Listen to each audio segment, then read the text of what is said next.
Hello everyone, I Prince Kumar Mishra welcome all of you on your own English learning platform English by Prince। आज के इस session में हम लोग देखेंगे कि जो हमारा आने वाला एग्ज़ाम CGL का जो मेंस है, शायद जनवरी में आपका एग्ज़ाम है और आपको पता है कि SSC 2025 का जो कैलेंडर है वो आ चुका है। तो उसके लिए इंग्लिश में हमें क्या क्या बातें ध्यान देनी है, कैसे कैसे स्ट्रेटजी को जो एग्जीक्यूट करना है, इम्प्लीमेंट करना है और आप क्या प्लानिंग कर सकते हो अपने आप से, और एसएससी का सिलेबस क्या है, कौन कौन से टॉपिक आते हैं, इन सारी चीज़ों को जो है हम इस वीडियो में कवर करने जा रहे हैं। ठीक है भाई, तो शुरू करते हैं। देखो, सबसे पहले हम लोग देखेंगे कि कौन कौन से जो टॉपिक्स हैं वो एसएससी में आते हैं। ठीक है, और यहाँ पर जो हमारे टॉपिक्स हैं इसमें हम प्री और मेंस दोनों को ही डिस्कस करने जा रहे हैं। इन दिस टॉपिक मतलब यहाँ पर जो एसएससी का सिलेबस है उसको हम डिस्कस करेंगे, जिसमें जो आपका प्री है और मेंस हम दोनों को डिस्कस करेंगे। ठीक है, देखो एसएससी में आपको पता है, हम दो बात आपको पहले ही क्लियर करना चाहते हैं कि जैसे आपको पता है कि एसएससी में आपका प्री होता है, इसके साथ साथ क्या होता है बोलो, मेंस होता है। अब आपको पता है कि एसएससी में जो है प्री बोलो क्या है, क्वालिफाइंग है, और जो आपका मेंस का मार्क्स होता है उसी का आपका क्या बनता है बोलो, मेरिट बनता है कि नहीं है। और प्री अगर आप पास कर गए तो प्री का जो मार्क्स है उसका कोई वैल्यू नहीं होता है। ठीक है, तो प्री आपका जस्ट बोलो क्या है, खाली क्वालिफाइंग है, और जो तुम्हारा मेंस है इसी का नंबर जो है काउंट होगा। और आपको पता है मेंस में एक क्वेश्चन 3 नंबर का आता है, और अगर आपने एक क्वेश्चन गलत कर दिया तो टोटल एक आपका 1 नंबर कट जाएगा, है कि नहीं है। तो अगर आपने एक क्वेश्चन गलत कर दिया तो आपको 4 नंबर आप पीछे रह जाओगे। सबसे बड़ी बात आपको ये ध्यान रखना है कि इंग्लिश में एक क्वेश्चन गलत करने पे जो है 4 नंबर का हमारा बोलो क्या होगा, नुकसान होगा। दूसरी बात आपको ये भी ध्यान देना है कि जैसे इंग्लिश में टोटल जो क्वेश्चंस आते हैं, सबसे ज़्यादा क्वेश्चन इंग्लिश में पूछा जाता है। टोटल नंबर ऑफ क्वेश्चंस बोलो कितने होते हैं, बोलो भाई 45 होते हैं। ठीक है, और मेंस में हमारा टास्क क्या है कि हम 40+ क्वेश्चंस को क्या करें बोलो, सही करें। मतलब कट पिट करके जो है 135 में से जो है हमारा 120+ नंबर जो है इंग्लिश में बने। और एसएससी क्वालिफाई करने के लिए आपको इतना मार्क्स जो है इंग्लिश में लाना ही पड़ेगा। समझ पाए भाई। तो सबसे पहले हम अब देखो एसएससी क्या करता है, एक गेम खेलता है बच्चों के साथ। मतलब मैंने देखा हुआ है कि जैसे मान लो इंग्लिश में टोटल 25 टॉपिक पूछे जाने हैं, तो इसमें से वो क्या करेगा, 12 टॉपिक पूछ लेगा प्री में, 13 टॉपिक पूछ लेगा मेंस में। मतलब एसएससी में जो है प्री में क्या आएगा, मेंस में क्या आएगा, ये कोई फिक्स नहीं है। समझ पा रहे हो। मतलब जितना टॉपिक आपको दिया जाएगा उस टॉपिक में से जो है कोई भी टॉपिक आपका आ सकता है, 1-2 एक्सेप्शन हो सकते हैं प्री में या मेंस में। ठीक है ना। तो मेरा मानना है कि एसएससी में जो है आप प्री देने के पहले ही, मतलब ऐसा नहीं है कि आपको प्री का मतलब अलग से पढ़ना है, मेंस का आपको अलग से पढ़ना है। मेरा मानना यही है कि आप प्री और मेंस दोनों का प्रिपरेशन एक साथ करें, और प्री एग्ज़ाम देने से पहले ही आपके मेंस का प्रिपरेशन होना चाहिए। ठीक है, 1-2 टॉपिक को हम छोड़ सकते हैं इंग्लिश में जो कि मेंस में ही खाली आते हैं। बाकी प्री में कहाँ से सवाल आएगा, मेंस में कहाँ से सवाल आएगा, ये किसी को पता नहीं है। हाँ, ये सारे के सारे टॉपिक्स हमने लिखे हुए हैं। यही आपके पेपर का पैटर्न होता है, चाहे वो एसएससी सीजीएल हो, चाहे वो एसएससी आपका सीएचएसएल हो, वो चाहे कुछ भी हो। ठीक है भाई, चलो तो हम लोग देखते हैं कि कौन कौन से टॉपिक्स हमारे पेपर में आते हैं। सबसे पहले बोला गया स्पॉट द एरर, ठीक है। दूसरा आपका हो गया सेंटेंस इम्प्रूवमेंट हो गया। तीसरा आपका हो गया फिल इन द ब्लैंक्स। चौथा आपका बन गया वन वर्ड सब्स्टिट्यूशन। पांचवा आपका बन गया इडियम्स एंड फ्रेजेस। उसके बाद आपका बन गया सिनोनिम्स, ठीक है। एंटोनिम्स आता है, मिस स्पेल्ड वर्ड्स आते हैं, एक्टिव और पैसिव वॉइस हो गया, डायरेक्ट इनडायरेक्ट हो गया, सेंटेंस का अरेंजमेंट आता है, फ्रेजल वर्ब हो गया, फिक्स्ड प्रीपोजिशन हो गया आपका, पैसेज। अब देखो जो आपका पैसेज होता है, पैसेज तुम्हारा खाली मेंस में आता है। जो तुम्हारा रीडिंग कॉम्प्रिहेंशन है ये प्री में नहीं पूछा जाता है। रीडिंग कॉम्प्रिहेंशन खाली कहाँ आता है बोलो भाई, मेंस में आता है, ठीक है। और जो आपके क्लोज टेस्ट हो गया ये आता है। तो आपको ध्यान देना है कि सिर्फ जो आपका आरसी होता है या फिर जो आपका पैसेज होता है यही मेंस में आता है। बाकी जो सारे टॉपिक्स हैं ये प्री और मेंस दोनों में ही पूछे जा सकते हैं, ठीक है। इसीलिए मैंने बोला कि स्पेशली इंग्लिश में आप जो है प्री के पहले ही हमारा प्री और मेंस दोनों प्रिपेयर होना चाहिए, ठीक है भाई। चलो आगे देखते हैं। तो सबसे पहले क्या है कि हमें जो है देखना है कि हाउ टू स्टडी ग्रामर, क्योंकि आपको पता है कि ग्रामर काफ़ी इम्पॉर्टेंट है, ठीक है। तो आपको पता है ग्रामर में क्या पूछते हैं, पार्ट्स ऑफ स्पीच पूछा जाता है। क्या पूछा जाता है बोलो, पार्ट ऑफ स्पीच। नाउन हो गया, प्रोनाउन हो गया, एडजेक्टिव हो गया, वर्ब हो गया, एडवर्ब हो गया, ठीक है। ये सारे टॉपिक्स आपके ग्रामर में आते हैं। आपको पता होगा जो पंक्चुएशन मार्क्स होता है ये आपके एग्ज़ाम में नहीं आता, ठीक है, जिसको हम लोग इंटरजेक्शन बोलते हैं, ठीक है। तो पंक्चुएशन मार्क्स आपके एग्ज़ाम में नहीं आता है, ठीक है।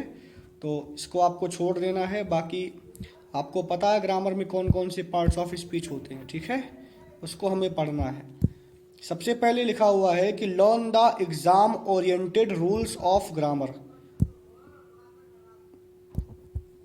हमें जो है ग्रामर में जो एग्ज़ाम ओरिएंटेड रूल्स होते हैं, अब आपको पता है कि ग्रामर में बहुत सारे रूल्स हैं, हर एक टॉपिक में अलग अलग रूल्स हैं, अलग अलग बोलो क्या है, एक्सेप्शन है। तो पूरा ग्रामर तो हम पढ़ सकते नहीं हैं, ना कि हमें उसकी ज़रूरत है। दूसरी बात, ग्रामर में हर रूल्स को याद करना और उसको क्वेश्चंस में इम्प्लीमेंट करना, this is very very difficult task, है कि नहीं है। तो हमें ग्रामर के उन्हीं रूल्स को पढ़ना है जो इम्पॉर्टेंट होते हैं। तो क्लास में जो आपको नोट्स मैंने कराया है उन्हीं नोट्स को आपको पढ़ना है, ठीक है। और बाकी नोट्स हम आपको जो है टेलीग्राम ग्रुप में शेयर कर देंगे बाद में, ठीक है। तो ग्रामर में जो एग्ज़ाम ओरिएंटेड रूल्स होते हैं उन्हीं को हमें क्या करना है, पहले बोलो, पढ़ना है। दूसरा है solve maximum questions topic wise. अब जैसे आपने ग्रामर में मान लो नाउन पढ़ लिया तो आपको नाउन के बहुत सारे क्वेश्चन सॉल्व करने हैं, ठीक है। जैसे आपने क्या किया, प्रोनाउन पढ़ लिया, तो हमारा टास्क है कि जो प्रोनाउन के क्वेश्चंस होते हैं टॉपिक वाइज वो चीज़ हम जो है पढ़ें, ठीक है। तो सबसे पहला हो गया कि learn the exam oriented rules of grammar. दूसरा हो गया सॉल्व मैक्सिमम क्वेश्चंस, ठीक है, हमें मैक्सिमम क्वेश्चन सॉल्व करना है टॉपिक वाइज। तीसरा बोला है मिक्स क्वेश्चन फिर सॉल्व करना है। जैसे आपने एक बार टॉपिक वाइज ख़त्म कर लिया, उसके बाद जो आपके मिक्स क्वेश्चंस होते हैं उसको हमें फिर जो है करना चाहिए, ठीक है ना। मिक्स का मतलब क्या हुआ कि जैसे आपने एक बार टॉपिक वाइज फिनिश कर लिया, ग्रामर के रूल्स को आपने रिवाइज कर लिया, उसके बाद जो मिक्स होते हैं मतलब आपको पूरा नाउन प्रोनाउन सब मिला करके सॉल्व करना पड़ेगा, ठीक है।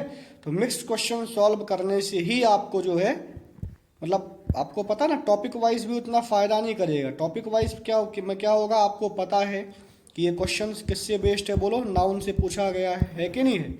लेकिन जब आप मिक्स करोगे ना तो वहाँ पर जो है आपको समझ में आएगा कि हमें किस टॉपिक में काम करना है, किस टॉपिक का सवाल मेरा गलत हुआ है, इन सब चीज़ों को आप देख पाओगे।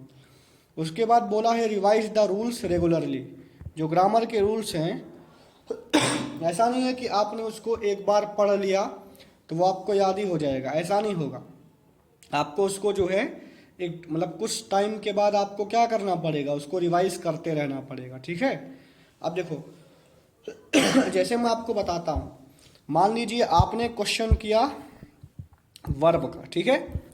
अब वर्ब मान लो आपने क्वेश्चन किया वर्ब का, नाउन का, आपने क्या किया, उसको पूरा टॉपिक वाइज कर लिया।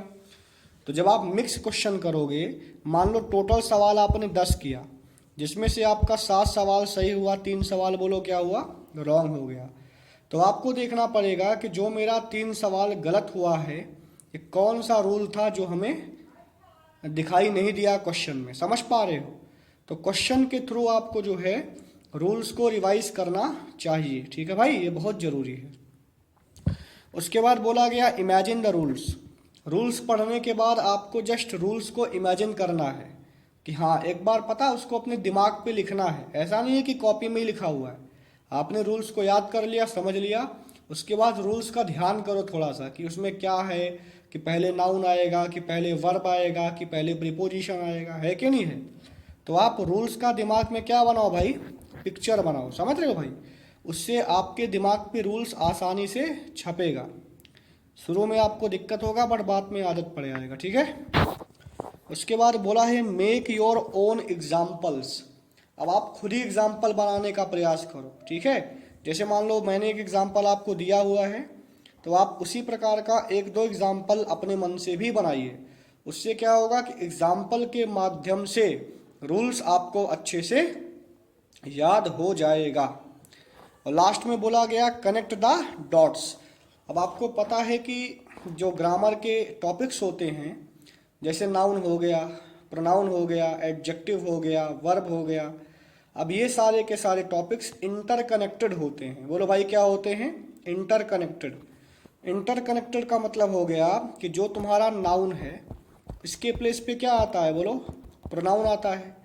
और नाउन या प्रोनाउन को क्वालिफाई कौन करता है, बोलो भाई एडजेक्टिव करता है कि नहीं है। तो मतलब सारे टॉपिक्स आपस में बोलो क्या है, कनेक्टेड हैं। तो आपको बेसिकली डॉट्स को जो है कनेक्ट करना चाहिए। You need to connect the dots. अगर आप डॉट्स को कनेक्ट करेंगे तो आप इजीली क्या कर पाएंगे भाई, उसको याद कर पाएंगे, ठीक है। तो हमने आपको कुछ टिप्स दिया है जो कि आपका ग्रामर पे बेस्ड है। दूसरा भाई हम लोग बात करने जा रहे हैं वोकैब पे, ठीक है। दूसरा देखो, हम लोगों ने सबसे पहले डिस्कस कर लिया आपका grammar. Now we are going to discuss the vocabulary, ठीक है भाई। अब वोकैब में जो सबसे पहला पॉइंट हमें ध्यान देना है कि जो आपका प्रीवियस ईयर वोकैब होता है, जैसे आपको पता होगा बहुत सारी किताबें आती हैं प्रीवियस ईयर की। जैसे आपका किरण पब्लिकेशन का हो गया, एमबी पब्लिकेशन हो गया, अरिहंत का प्रीवियस ईयर आता है कि नहीं है, पिनेकल का आता है। तो इंग्लिश का आप कोई भी पहले जो है प्रीवियस ईयर का क्या करिए, किताब ले लीजिए और उसमें जो वोकैब दिया गया है आप उसको पहले याद करिए, समझ पा रहे हो। और एसएससी में 90% जो वोकैब होता है वो प्रीवियस ईयर बेस्ड होता है, ठीक है। तो सबसे पहले cover all the previous year vocabs, ठीक है भाई। तो प्रीवियस ईयर वोकैब्स को हमें पहले कवर करना चाहिए। दूसरा लिखा हुआ है प्रैक्टिस एमसीक्यू क्वेश्चंस। अब जैसे मान लो आपने वोकैब पढ़ लिया, अब आपको क्या करना है कि उसी में एमसीक्यू क्वेश्चंस दिया होगा, ठीक है। तो आपको जो एमसीक्यू होता है, मल्टीपल चॉइस क्वेश्चंस होते हैं, उसको कवर करना है, ठीक है। तो पहले याद करना है, बोलो क्या, प्रीवियस ईयर वोकैब। अब जैसे मान लो इडियम दिया हुआ है, तो इडियम का मतलब पता होगा तभी तो तुम एमसीक्यू कर पाओगे भाई ना। इसीलिए जो है सबसे पहले क्या करो, वोकैब कवर करो, उसके बाद एमसीक्यू क्वेश्चन सॉल्व करो। तीसरा बोला गया अटेम्प्ट क्विजेस ऑफ वोकैब। उसके बाद आप वोकैब का मिक्स क्विज सॉल्व करिए, ठीक है। बहुत सारे मैंने आप बच्चों को ऐप बताए हैं, या फिर जो भी आपके पास महिंद्रा का ऐप है या फिर कुछ भी जो है, तो आप वहाँ से क्या कर सकते हैं, वोकैब का क्विज करिए, ठीक है। जितना ज़्यादा आप क्विज प्रैक्टिस करोगे, जितना याद करना मेरी बात को, जितना ज़्यादा आप एमसीक्यू सॉल्व करोगे या फिर जितना ज़्यादा आप जो है क्विज प्रैक्टिस करोगे वोकैब का, उतना ही आपका वोकैब आपके दिमाग में सेट होगा। ठीक है भाई, चलो। चौथा है मेडिटेट ऑन डेली बेसिस। हर दिन आप थोड़ा सा ध्यान लगाइए। ध्यान लगाने से क्या होगा कि आपका जो माइंड है उसकी एफिशिएंसी बढ़ेगी, आपका कंसंट्रेशन बढ़ेगा, तो आपको वोकैब भी बोलो क्या होगा, याद होगा। ठीक है भाई। उसके बाद निमोनिक्स आप बना सकते हैं, है कि नहीं है। अब जैसे मैं आपको बताता हूं एक वर्ड, जैसे मैंने लिख दिया डिलीजेंट, लिखा हुआ है डिलीजेंट। अब इसको कैसे याद कर सकते हैं निमोनिक्स से।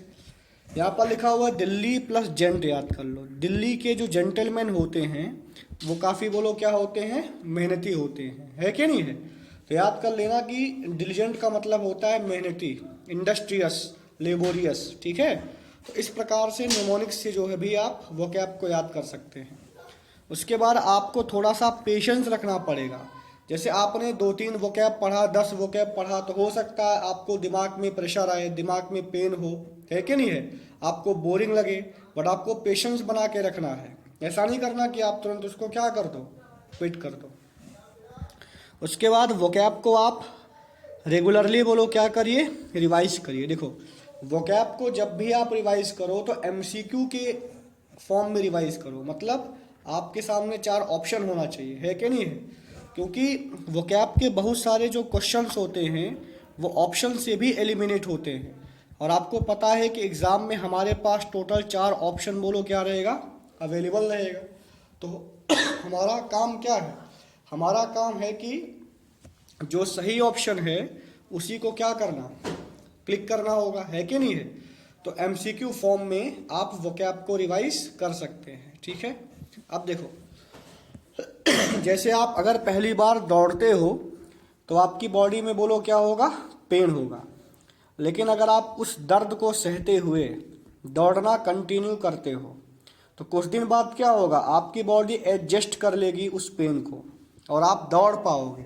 उसी प्रकार जब आप वोकैब को याद करते हो तो शुरू में आपका माइंड जो होता है वो उस चीज़ को एक्सेप्ट नहीं करता, क्योंकि आपको याद करने का प्रैक्टिस नहीं है।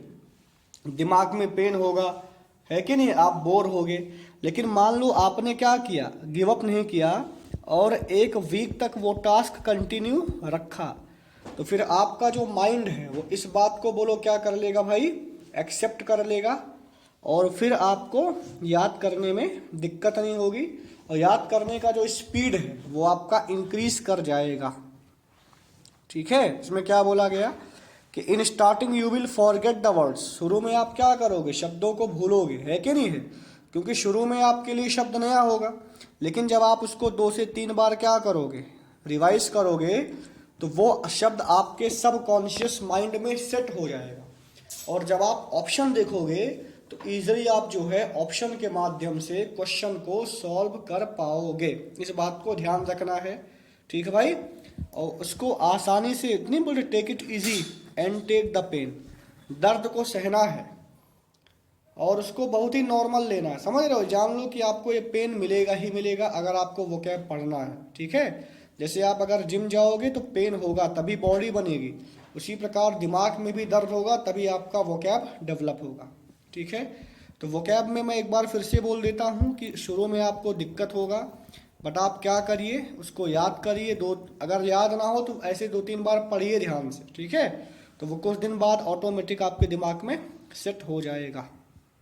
ठीक है भाई, चलो अगला हम लोग देखते हैं। लास्ट हमारा है रीडिंग वाला पार्ट। ठीक है, now we are going to see the reading part.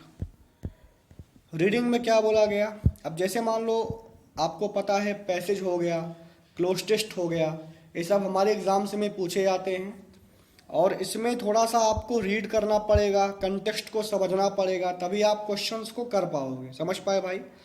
तो एसएससी में रीडिंग का उतना इम्पोर्टेंस नहीं है, बट हाँ एटलीस्ट आपको पढ़ के समझ में आना चाहिए कि बोला क्या है, और रीडिंग करने से आपको फ़ायदा मिलेगा ही मिलेगा। समझ रहे हो, चाहे थोड़ा बहुत ही मिले बट मिलेगा मिलेगा। ठीक है, इसीलिए आप क्या करिए कि थोड़ा थोड़ा रीडिंग करते रहिए। उससे क्या होगा कि आपका दिमाग भी इंग्लिश के वर्ड्स को पढ़ने का क्या होगा, यूज टू होगा। ठीक है, चलो तो सबसे पहले क्या करना है, read romantic mysterious etcetera novels.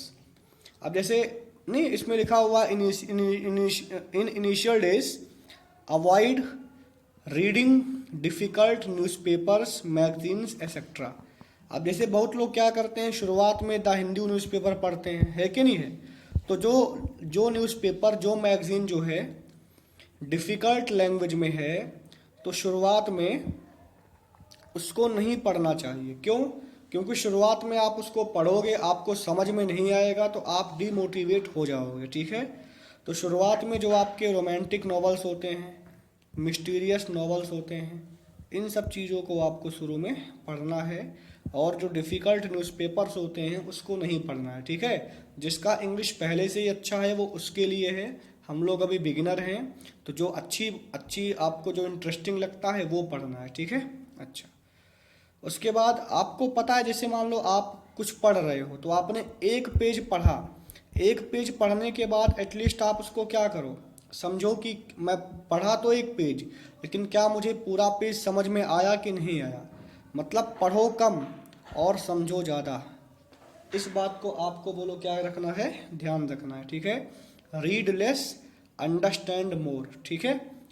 उसके बाद बोला गया है कि after reading condense the matter in your mind. पढ़ने के बाद जो उसमें मैटर है आप उसको अपने दिमाग में बोलो क्या करो, समराइज करो। मान लो मैंने पढ़ा किसी चीज़ के बारे में 1 से 2 पेज, तो एटलीस्ट मेरे दिमाग में होना चाहिए कि इन 2 पेजों में क्या लिखा हुआ है, इसकी समरी क्या है। मतलब पढ़ने के बाद you must be able to summarise the pages read by you, ठीक है। और लास्ट में लिखा हुआ है underline the words you do not understand and get the meaning. अब आप मान लो कोई नॉवल पढ़ रहे हो, उसमें 2-3-4 वर्ड ऐसे हैं जो आपको समझ में नहीं आता है, तो गूगल से क्या करो, उसका मीनिंग देख के नोट कर लो, जिससे अगर बाद में वो कभी वो वर्ड जो है रिपीट होता है तो आपको उसका जो मीनिंग है वो बोलो क्या रहे, पता रहे, ठीक है। चलो लास्ट में हम लोग देखते हैं ओवरऑल, ठीक है। ओवरऑल क्या है, इसमें पहला है कि इंग्लिश में आपको ध्यान रखना है, ऑप्शन एलिमिनेशन का ध्यान रखना है। मतलब you must be able to eliminate the option. मतलब भूलना नहीं है कि हम सबका मकसद क्या है, राइट ऑप्शन को क्लिक करना। उसके लिए हमें ऑप्शन को एलिमिनेट करना आना चाहिए। हम सिखाएंगे कैसे करना है, वो बात की बात है, ठीक है। दूसरा है मार्क फॉर द रिव्यू। जब आप क्वेश्चन को सॉल्व करते हैं तो आप क्या करो कि मार्क फॉर द रिव्यू करो। मतलब जो आपको नहीं आता है उसको मार्क कर दो, रिव्यू के लिए उसको बाद में करना है। क्यों? क्योंकि attempt the paper in 2 parts. जैसे मान लो मेरे पास टोटल 25 क्वेश्चन आ गया, तो शुरू में हमें उन क्वेश्चंस को करना है जिन क्वेश्चंस को हम आसानी से सॉल्व कर सकते हैं, और फिर सेकंड हाफ में जो क्वेश्चन हम मार्क फॉर द रिव्यू किए हैं हमें फिर उन क्वेश्चंस को करना है। समझ रहे हो भाई? ऐसा नहीं करना है कि एक ही बार में पेपर करना, नहीं। जो क्वेश्चंस में हम फंस गए उनको एक बार फिर से चांस देना है कि क्या कहीं हम सोच नहीं पाए थे, या फिर कुछ ऐसा हो सकता है कि जिससे हम इन क्वेश्चंस का आंसर पता कर सके। और फिर मैंने बोला कि use the option to get the answer. Option का इस्तेमाल करिए आंसर पता करने के लिए। यूज ग्रामर इन क्वेश्चंस, ठीक है। जो आपके क्वेश्चंस हैं उनमें हमें क्या लगाना है, बोलो ग्रामर लगाना है, क्योंकि ग्रामर से ही बहुत सारे क्वेश्चंस बन जाते हैं। मैंने क्लास में बच्चों को दिखाया है। फिर बोला गया do not become hopeless. Hopeless नहीं होना है। मान लो आप क्वेश्चन कर रहे हो, कोई क्वेश्चन नहीं हो रहा है, मार्क फॉर द रिव्यू करो, उसको सेकेंड पार्ट में हम कर लेंगे, ठीक है। होपलेस नहीं होना है। और बोला गया प्रैक्टिस मैक्सिमम मॉक टेस्ट। अच्छा, एग्जाम के पहले हमें मैक्सिमम मॉक टेस्ट सॉल्व करना है। क्यों? क्योंकि मॉक टेस्ट में ही हम एक्सपेरिमेंट कर सकते हैं। जब हम मॉक टेस्ट देंगे तो हमें पता लगेगा कि कौन सा ऑप्शन, मतलब क्या हमारी कमियां हैं, क्या हमारे ड्रॉबैक्स हैं, है कि नहीं है। तो उस पर हम काम कर पाएंगे, क्योंकि एग्ज़ाम में we can not do experiment, है कि नहीं है।